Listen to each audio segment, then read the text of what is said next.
Hello everyone, welcome to the Photon Academy. तो चलिए शुरू करते हैं आज का सेशन। कक्षा में सामाजिक वैज्ञानिक मुद्दों पर चर्चा मदद करती है। कक्षा में जब हम सोशियो साइंटिफिक इशू पे डिस्कशन करते हैं तो उससे क्या हो सकता है। ठीक है, शिक्षार्थियों में तर्क संगत कौशल विकसित करने में मदद करेगी अगर ऐसी कोई हम चर्चा कराएंगे तो। किसी मुद्दे पर कई दृष्टिकोण विकसित करने में, किसी मुद्दे पर, हाँ बिल्कुल सही है, किसी मुद्दे पर डिफरेंट जो है दृष्टिकोण विकसित हो जाएंगे। नागरिक विज्ञान गतिविधियों को प्रोत्साहित करने में, हाँ सही है, विज्ञान के विकास में समाज की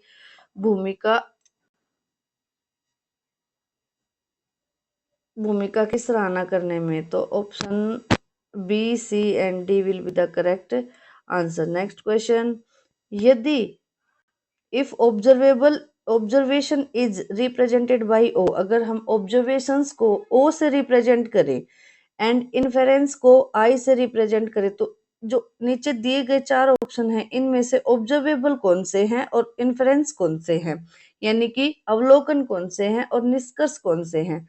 तो देखिए, धातु ऑक्साइड प्रकृति में क्षारीय होते हैं। जो मेटल ऑक्साइड होते हैं वो नेचर में कैसे होते हैं, बेसिक होते हैं।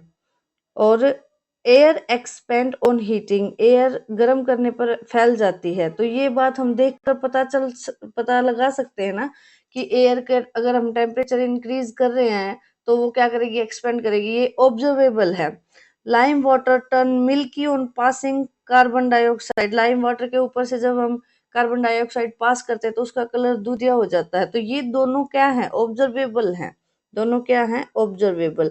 तो ओ के अंदर तो जाएगा B and C, B and C, O के अंदर जाएगा बी एंड सी। और इन्फेरेंस के अंदर, ये तो इन्फेरेंस है भाई, हमने एक्सपेरिमेंट करके उनके रिजल्ट से निष्कर्ष निकाला है कि सोडियम हाइड्रोक्साइड और हाइड्रोक्लोरिक एसिड एक दूसरे को न्यूट्रलाइज कर देते हैं, या जो मेटल ऑक्साइड होते हैं वो नेचर में बेसिक होते हैं। तो option number 4 will be the correct answer. Next question, an object float with 1/4 part of its volume outside the liquid when put in liquid A। जब एक ऑब्जेक्ट को लिक्विड A के अंदर हम डालते हैं तो उसका ऑब्जेक्ट का 1/4 हिस्सा है जो ऊपर तैरता है और जो उसका 3/4 हिस्सा है वो पानी में डूब जाता है। लेकिन उसी ऑब्जेक्ट को जब हम लिक्विड बी के अंदर डालते हैं तो उससे क्या होता है कि उसका 3/4 हिस्सा तो बाहर रहता है और 1/4 हिस्सा डूब जाता है। तो इसमें से कौन से कथन सत्य हैं ये बताना है। तो क्या क्या करेंगे, density of liquid B is greater than density of liquid A. देखो, दो चीजें होती है, एक तो ऑब्जेक्ट की डेंसिटी है और एक है लिक्विड की डेंसिटी। अगर ऑब्जेक्ट की डेंसिटी ज्यादा है तो वो ज्यादा डूबेगा लिक्विड वाली से, और अगर लिक्विड की डेंसिटी ऑब्जेक्ट की डेंसिटी से ज्यादा है तो कम डूबेगा। तो अब देखो कौन से लिक्विड में ऑब्जेक्ट है वो ज्यादा डूब रहा है, जिसमें ज्यादा डूब रहा है उसकी डेंसिटी कम होगी। तो ज्यादा किस में डूब रहा है, बी वाले में ज्यादा डूब रहा है, क्योंकि बी वाले में ऊपर जो हिस्सा निकला हुआ, ऊपर जो तिरता हुआ दिख रहा है वो 3/4 दिख रहा है और 1/4 है वो वो डूबा हुआ है। तो जिसमें कम डूबता है उस लिक्विड की डेंसिटी ज्यादा होती है, और जिसमें ज्यादा डूबता है उस लिक्विड की डेंसिटी कम होती है। ठीक है, तो option number A is the correct answer.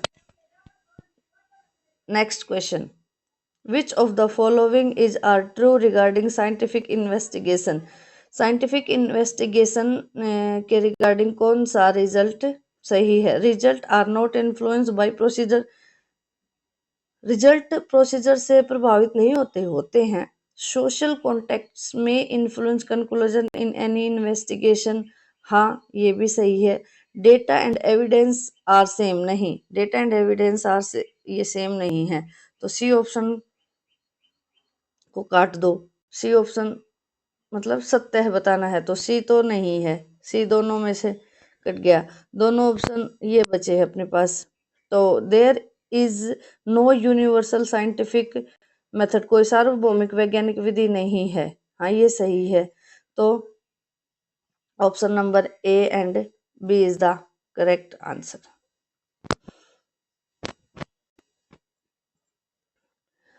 Self pollination take place only in bisexual flowers. हाँ सेल्फ पोलिनेशन कराना है तो जाहिर सी बात है कि फ्लावर को कैसा होना चाहिए, बाइसेक्सुअल होना चाहिए, तभी तो उसके अंदर सेल्फ पोलिनेशन, वो खुद के अंदर ही पोलिनेशन कर सकता है जब वो बाइसेक्सुअल होगा।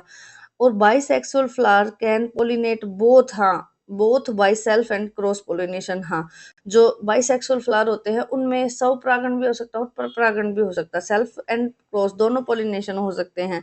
तो option A and B are true. Next question, which of the following statement is are true regarding rain water harvesting. Rain water harvesting के रिगार्डिंग कौन से स्टेटमेंट सही हैं? इट कंजर्व ग्राउंड वाटर, हाँ सही है। इट रिड्यूस लोकल फ्लडिंग, हाँ सही है। पानी बारिश का अगर भर जाएगा तो उससे बाढ़ आने की संभावना होगी, लेकिन हमने उसको इकट्ठा कर लिया अच्छे तरीके से तो बाढ़ रुक जाएगी, ये भी सही है। इट क्रिएट ड्रेनेज प्रॉब्लम, क्या ये ड्रेनेज प्रॉब्लम करता है? नहीं, ये गलत ऑप्शन जा रहा है। सी को काट दो हर जगह से। देन ए, और फसल के लिए सिंचाई के लिए भी इसका प्रयोग कर सकते हैं, तो A B D will be the correct answer. Option number A is the correct answer. Next question, which of the following factors are responsible for generation and flow of wind on the earth? अर्थ पर हवा का जो बहना है वो किस बात पे डिपेंड करता है? अनइवन हीटिंग ऑफ अर्थ, हाँ कि अर्थ का जो टेम्परेचर है एक जगह पे अलग है और दूसरी जगह पे अलग है, तो जो टेम्परेचर डिफरेंस होने की वजह से हवा है जो एक जगह से दूसरी जगह बहती है, तो ये सही है ए वाला option. Uneven heating of ocean नहीं, distance between earth and sun नहीं, gravitational force. Then A and D is the correct answer. Next question, read the statement given below and choose the correct option. The filament of an incandescent bulb is made of tungsten। हाँ filament होता है जो bulb का वो tungsten से बनाया जाता है। रीजन क्या दे रहा है? Tungsten has low resistance and high melting point. नहीं, जो टंगस्टन होता है उसका रेजिस्टेंस भी हाई होता है और उसका मेल्टिंग पॉइंट भी हाई होता है। तो क्या करते हैं, क्या होगा अगर बहुत ज्यादा हीटिंग भी हो रही है तो उसका मेल्टिंग पॉइंट इतना हाई है कि वो मेल्ट नहीं होगा जल्दी से, इसलिए हम उसको टंगस्टन का बनाते हैं। तो A is true, R is false. A is true and R is false. A option number A will be the correct answer. विज्ञान में एक लिंग संवेदनशील शिक्षक शास्त्र में शामिल है, मतलब कौन है? कि एक जेंडर रिस्पॉन्सिव पेडागोजी। जेंडर की संवेदनशीलता से क्या मतलब होना चाहिए? लिंग संवेदनशील भाषा का उपयोग करना, हाँ ठीक है। लिंग आधारित समूह बनाना नहीं, लिंग आधारित अगर हम समूह बना देंगे तो उससे भेदभाव की स्थिति है जो क्लास के अंदर हो जाएगी कि ये लड़के हैं इनके साथ ऐसा बिहेव करो, ये लड़की है ये इनके साथ ऐसा बिहेव करो, ये रूढ़िवादी सोच को दर्शाता है। तो सी ऑप्शन को काटो हर जगह से। सी कट गया, सी कट गया, ठीक है। अब विभेदित निर्देश और मूल्यांकन का उपयोग करना, कि लड़कों और लड़कियों के लिए जो मूल्यांकन करें, जो निर्देश दें, क्या वो अलग अलग होने चाहिए? मेरे हिसाब से तो वो नहीं होने चाहिए अलग अलग। तो option number A and B भी सही है, ये वाला भी मुझे मेरे हिसाब से गलत लग रहा है, ठीक है। नेक्स्ट क्वेश्चन, उष्मा के which of the following statement is not true? क्या बताना है? Not true. Conduction does not take place in gases, ये सही है, लेकिन थोड़ा बहुत जो कंडक्शन है वो गैसेस के अंदर भी हो सकता है, क्योंकि आइडियल कुछ भी नहीं है। All material do not allow heat to flow through them in the same way, सारे के सारे मटेरियल के अंदर जो हीट फ्लो है वो सेम तरीके से नहीं होती, हाँ ये बात सही है। तो हमें तो बताना है गलत, तो ये तो सही है।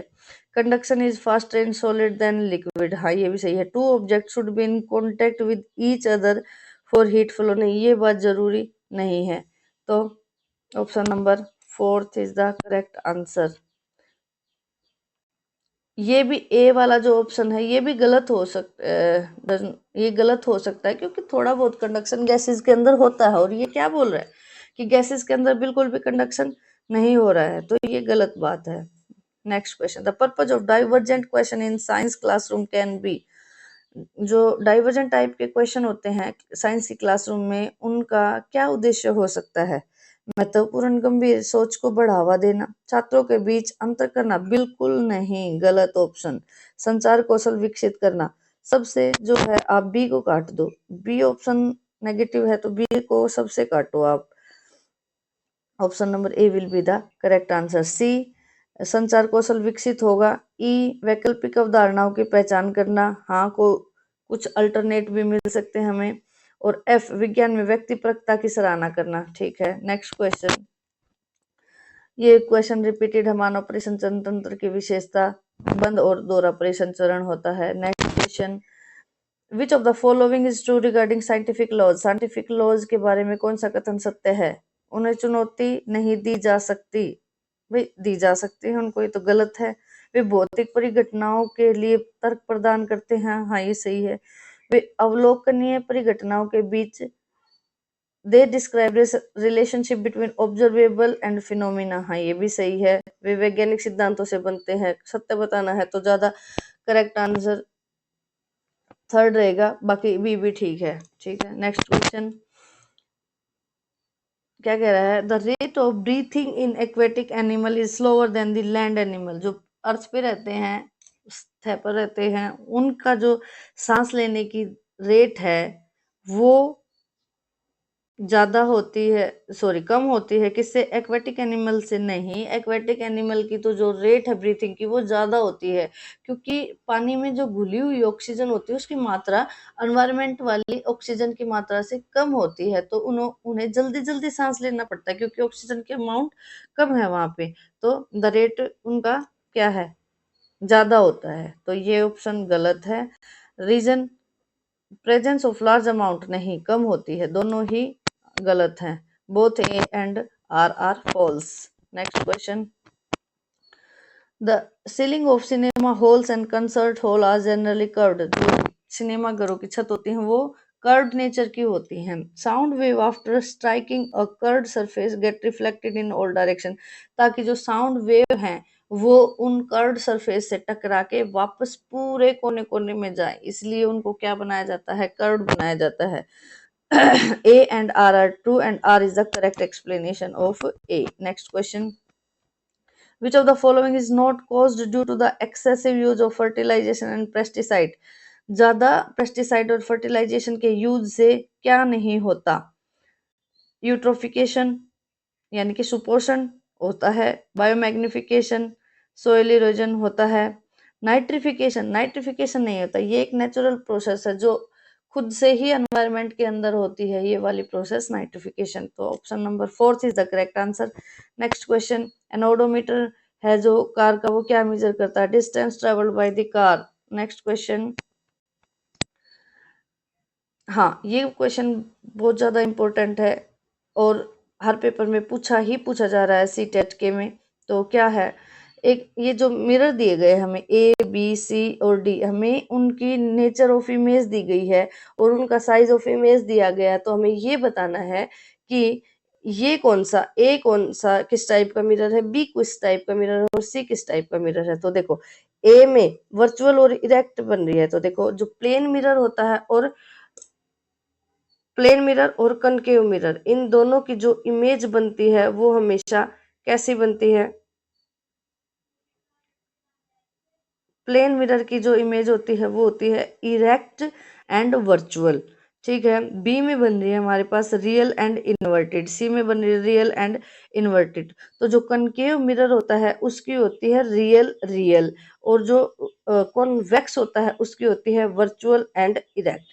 तो देखो जो प्लेन मिरर है और कौन सा कॉन्वेक्स मिरर है, प्लेन और कॉन्वेक्स इन दोनों की इमेज सेम बनती है और जो कॉनकेव मिरर है उसकी इमेज हमेशा उल्टी बनती है। ऐसा याद करो, प्लेन मिरर जैसे जो हमारे घरों में हम मिरर यूज करते हैं उसको आप प्लेन मिरर कंसिडर कर लो, तो हम जितने हैं उतनी ही तो इमेज बनती है, जितनी हाइट के हम हैं उतनी ही हाइट की इमेज बनती है। ठीक है, वस्तु के बराबर इमेज बनती है।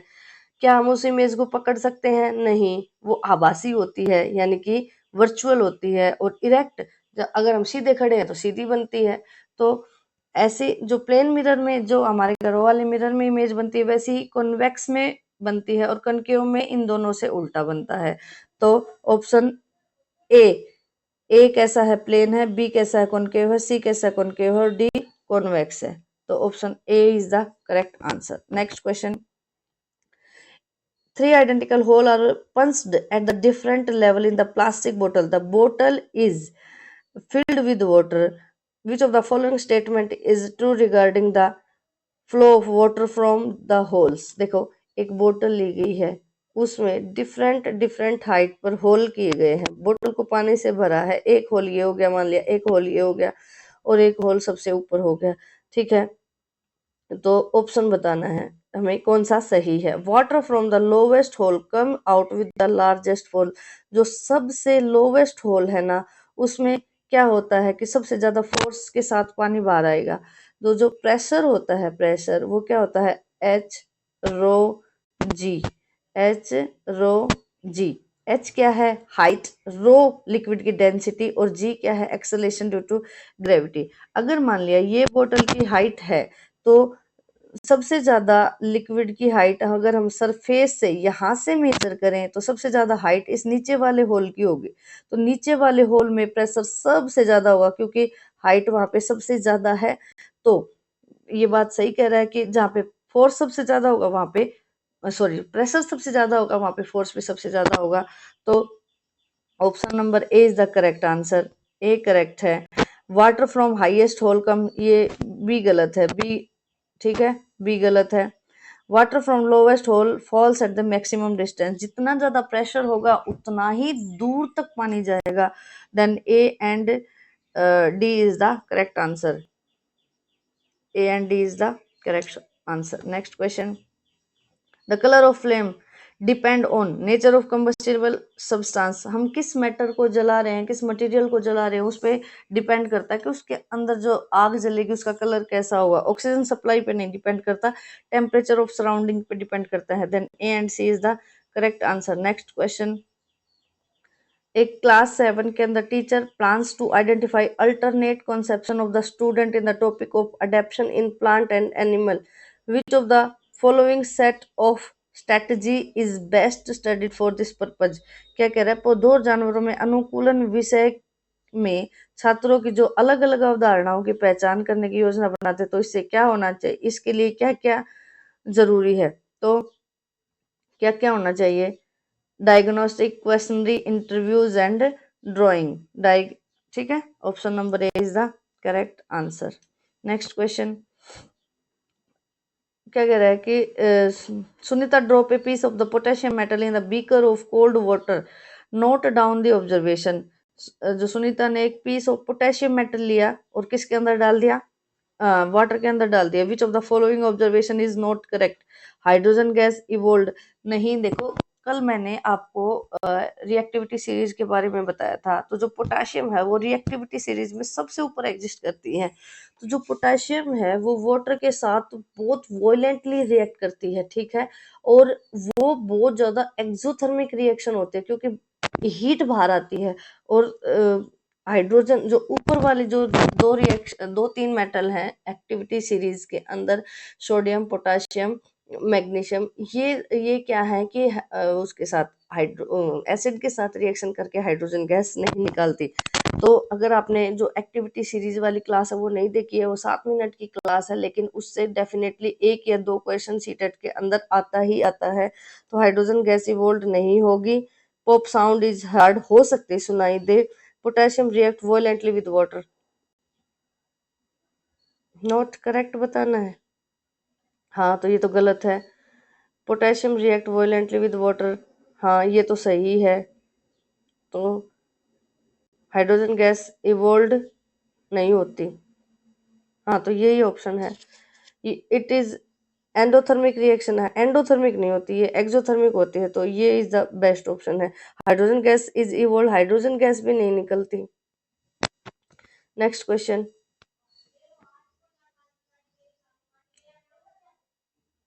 निम्नलिखित तालिका विभिन्न सूत्रकों को मिलाने पर अम्लों और क्षारों में रंग परिवर्तन की पहचान को दर्शाता है।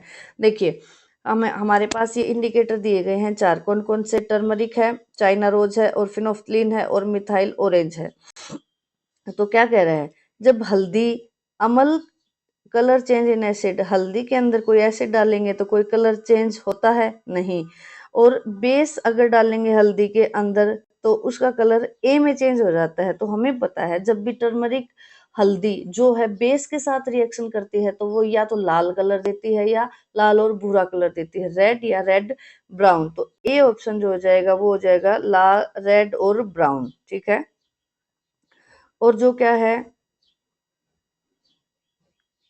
ये चाइना रोज है, ये डार्क पिंक देता है जब एसिड डालते हैं इसके अंदर, और बी देता है हमारे पास, बी हमारे पास एक सेकेंड,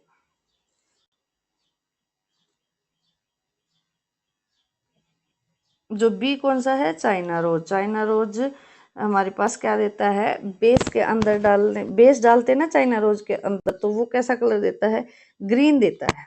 चाइना रोज के अंदर जब हम डालते हैं बेस तो वो ग्रीन देता है, और टर्मरिक के अंदर जब हम बेस डालते हैं तो वो लाल और भूरा देता है। तो option number 3 is the correct answer. ठीक है, फिनोफ्थलीन के अंदर जब हम एसिड डालते हैं तो कोई कलर नहीं देता है, और मिथाइल ऑरेंज के अंदर जब हम बेस डालते हैं तो वो पिंक कलर देता है, और एसिड डालते हैं तो वो हमारे पास ऑरेंज कलर देता है। तो ये जो क्वेश्चन है ये बहुत इंपॉर्टेंट क्वेश्चन है, इसका ये रिपीट हो सकता है, क्वेश्चन पे ध्यान देने की जरूरत है। और क्वेश्चन ये हर एक पेपर में पूछा गया है, और ये क्वेश्चन कंफ्यूज करता ही करता है। Next question, two sperm of a man fuse with two egg of a woman, the twin formed are, कैसे होंगे ट्विन, अलग अलग एग से कंबाइन हुआ है तो कैसे होंगे, फ्रेटनल। ठीक है, तो option number 4 is the correct answer. Which of the following illustrates science as inquiry, निम्नलिखित में से कौन सा पूछताछ के रूप में विज्ञान को दर्शाता है। नारियल के पेड़ के 5 उपयोगों की सूची बनाइए, नहीं, पूछताछ नहीं है इसमें। विभिन्न पत्तियों के सिरा विन्यास के प्रकारों का अवलोकन करें, पत्तियों में जो सिराओं का विन्यास होता है उसका अवलोकन करें, अवलोकन करके देखना ही है, इसे इंक्वायरी तो नहीं हो रही। नहीं, दिए गए पौधों को जड़ी बूटियों झाड़ियों में वर्गीकृत करें, ये भी पूछताछ नहीं हो रही है। तो option number 4 is the correct answer. चने के बीजों के अंकुरण की दर को प्रभावित करने वाले कारकों का पता लगाएं। नेक्स्ट क्वेश्चन, 2 क्वेश्चन है। फोटोसिंथेसिस एंडोथर्मिक रिएक्शन, फोटोसिंथेसिस कैसी रिएक्शन होती है, एंडोथर्मिक होती है। क्यों, क्योंकि फोटोसिंथेसिस कराने के लिए हमें सन की लाइट की जरूरत होती है, जब भी एनर्जी की रिक्वायरमेंट होती है तो रिएक्शन एंडोथर्मिक होती है। सही है। Respiration is exothermic reaction, respiration से हमें एनर्जी मिलती है, एनर्जी बाहर निकलती है, तो respiration is the exothermic reaction. तो दोनों ही ट्रू है, option number 2 is the correct answer. Next question कौन सा है, इंडक्टिव रीजनिंग। ठीक है, which of the following activities best suited to develop inductive reasoning, verify law of reflection experimentally, कि रिफ्लेक्शन के लॉ को एक्सपेरिमेंटली एक्सपेरिमेंटली वेरीफाई करें। देखो इंडक्टिव रीजनिंग कैसी होती है कि पहले हम उस चीज को समझाएं और बाद में हम उसके फॉर्मूला पे जाएं। ठीक है, solve numerical problem based on law of reflection, नहीं, सीधे लॉ यूज कर रहे हैं हम इसमें, ये भी नहीं है। Ask student to state law of reflection, नहीं। Asking student to measure angle of reflection for various cases of angle of incident in a, प्रावर्तन के नियम पर आधारित, नियम पर आधारित नहीं, प्रयोग द्वारा प्रावर्तन के नियमों को सत्यापित करना, हाँ प्रयोग द्वारा, ये सही है option.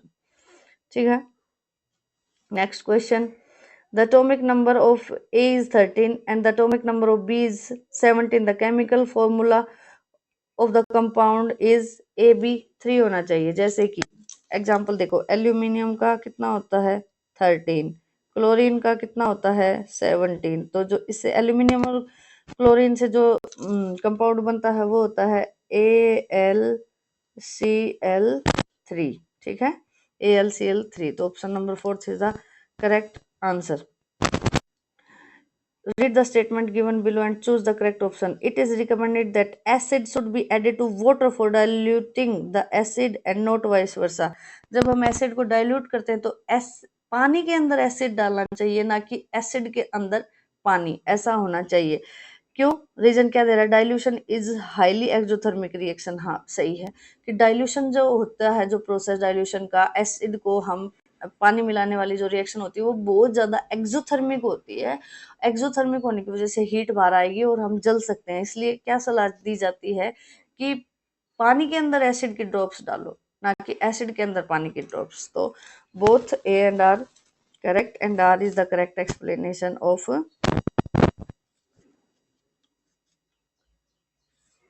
R is the correct explanation of A. Next question. Which of the following is not a feature of alternate conception in science? Alternate conception की विशेषता नहीं है। विचार अवलोकनीय विशेषताओं से विकसित होते हैं। जो आइडियाज हैं डेवलप फ्रॉम ऑब्जर्वेबल फीचर। हाँ, ये बात सही है। नोट्स गलत बताना। Idea do not demonstrate cause and effect. हाँ, वे तो करते हैं। ये आइडिया स्टेबल नहीं होते। Ideas are resistance to change. विचार परिवर्तन के प्रति प्रतिरोधी होते हैं। Option number 2 is the correct. Not true बताना है। Ideas do not demonstrate cause and effect. ये तो डिमोन्स्ट्रेट करते हैं कोज और इफेक्ट को। यहाँ पे क्या दिया है? Do not. तो option number 2 is the correct answer. Thank you. Subscribe for more videos. क्यों ना हो रही है?